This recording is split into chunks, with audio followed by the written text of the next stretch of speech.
Bon, alors on nous sort souvent l'argument de la ikrah fid-din, hein, donc point d'obligation dans la religion. Et en même temps, ben, on est obligé de se masquer hein, pour vous parler ce soir. Donc voilà, moi on m'a déjà sorti pourquoi t'en parles hein, et on nous le dit, hein, pourquoi vous en faites une obsession, pourquoi vous en parlez. Je cite Amir qui a dit une fois, nous on a quitté l'islam, mais l'islam veut pas nous quitter par contre. Donc voilà, il y a quand même des musulmans qui disent pourquoi vous en parlez dans personne ne t'oblige à être musulman. Donc bon, on sait le châtiment de l'apostat, hein, puisqu'il a 3 jours pour réfléchir et sinon, comme il dit l'autre, là, je sais pas si vous avez vu ce prédicateur qui fait le geste, hein, pas la peine de dire les mots.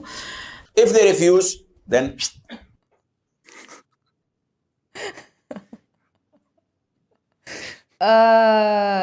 Just. Voilà, donc pourquoi on est là ce soir? Parce qu'après tout, il n'y a pas de problème. Donc pourquoi on est masqué? Pourquoi on est là ce soir? Je sais pas. On s'est trouvé une cause. Ah, on est payé. Voilà. On est payé, on est frustré, on n'a rien à foutre, Traumatisé. Voilà. on gagne de l'argent. Il y a plein de raisons. Mais cette histoire d'obsédé par l'islam, euh, moi je parlerais plutôt d'un devoir en fait. Et au-delà d'un devoir, c'est un droit. J'ai le droit. Si un jour j'aime un film et puis après je le déteste, j'ai le droit de le critiquer. Si un jour j'adhère à une idée et puis après je réfléchis et je trouve qu'elle est farfelue et que je la rejette, j'ai le droit de dire que j'ai rejeté cette idée-là.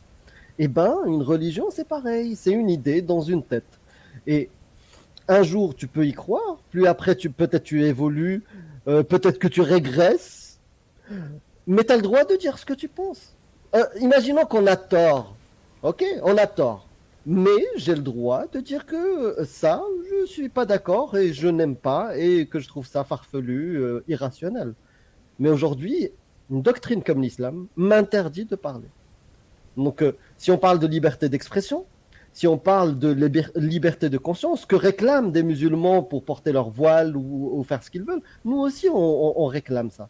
Nous aussi, on réclame à l'islam une liberté de conscience, une liberté de faire ce qu'on veut, hein, chose qu'on ne peut pas faire tout le temps, sauf quand tu es en Europe, dans des zones particulières, oui.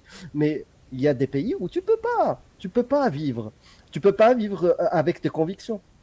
Donc, on aimerait avoir le droit aussi de critiquer des textes, que ce soit des doctrines chrétiennes ou doctrines, je sais pas, d'une secte témoin de Jéhovah ou d'une autre secte, je sais pas quoi.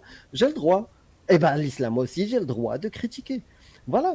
Et j'espère, moi. Et je sais qu'il y en a, et j'en ai dans mon entourage. J'ai des musulmans qui me disent, tu as le droit, frérot. Tu as le droit de critiquer parce que tu as le droit de ne pas croire. Eh ben, j'aimerais que tout le monde puisse le faire et j'aimerais que la France, par exemple, parce que on parle de ça, on est sur une chaîne francophone, j'aimerais que les pays francophones et la France protègent le droit des apostats, le droit des ex-musulmans de pouvoir s'exprimer, dire ce qu'ils veulent, quoi. Donc, après, bien sûr, il y a une majorité de musulmans, ils vont m'ignorer, il y en a une partie qui vont me détester, et c'est tout. Mais il y a toujours un farfelu parmi eux qui va aller cibler la gorge de Salman Rushdie ou d'autres comme ça pour les égorger. Et ça, c'est un problème. Et ça vient pas de sa tête toute seule, ça vient des textes aussi. Et moi, c'est ce que je combats aujourd'hui, c'est ces textes. Et c'est ce que je veux révéler. Moi, je les ai vus, ces textes. Bah, pourquoi les cacher?